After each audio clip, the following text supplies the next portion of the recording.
Welcome to the next class, Preamble to the Constitution. We're going to start out reviewing, though. Review from last time. If you can remember what the first question was, what is the supreme law of the land? The answer is the Constitution. Next question is, what does the Constitution do? There's three things that it could do. First, it sets up the government, defines the government, and it protects the basic rights of Americans. And what happened at the Constitutional Convention?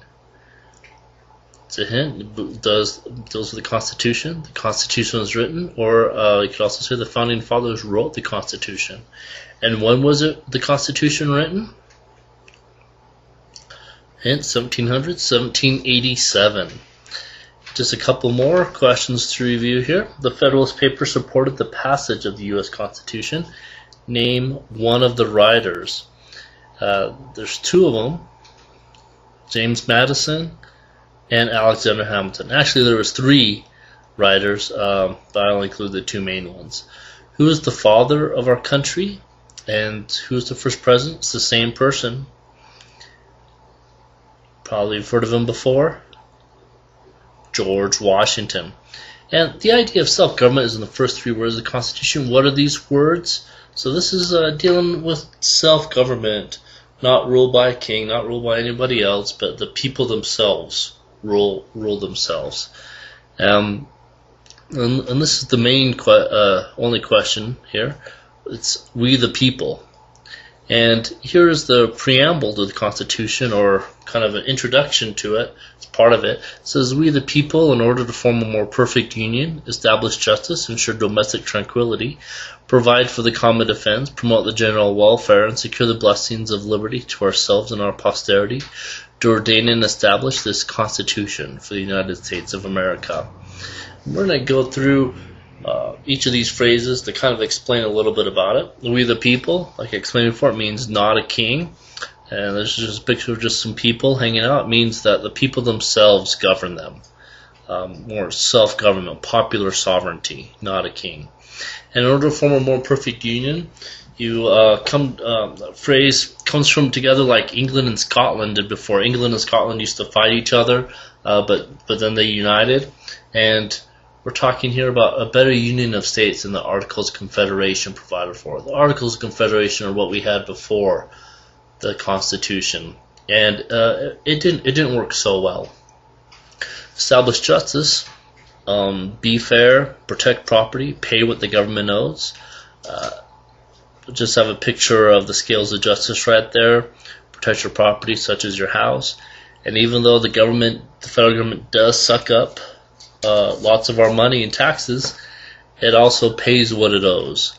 And before the Constitution, that really didn't happen. In the Articles of Confederation, the U.S. government had a hard time paying its bills.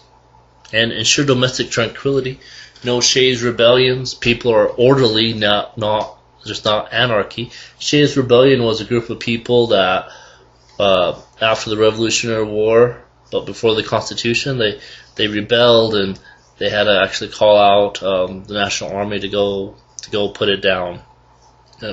And a lot of people were scared by it. They said, hey, we need to have an orderly nation. And provide for the common defense, defend against foreign countries. Don't repeat what happened in the Revolutionary War. In the Revolutionary War, there wasn't enough money to pay the troops. It was always they were not well equipped, and so we don't want to be like that again. We just want to be able to defend ourselves. Just showing basically that's the military. Promote the general welfare, basically that the life and government go orderly, that things get better and better, not worse and worse. Secure the blessings of liberty to ourselves and our posterity. No tyranny or people bossing you around unjustly. Checks and balances, separation of powers. We'll get into that next time. Basically that we don't have a king, that we have liberty, that we have freedom, as shown by our Constitution, as shown by checks and balances, the Bill of Rights, different things like that. That doesn't mean your parents can't boss you around. They can. Your teachers can't. That's totally fine. But we're not going to have a king. To ordain and establish this Constitution for the United States of America. We needed to get it past the states. We needed the states actually voted on it. We need to get the states to approve it. That was part of the Federalist Papers.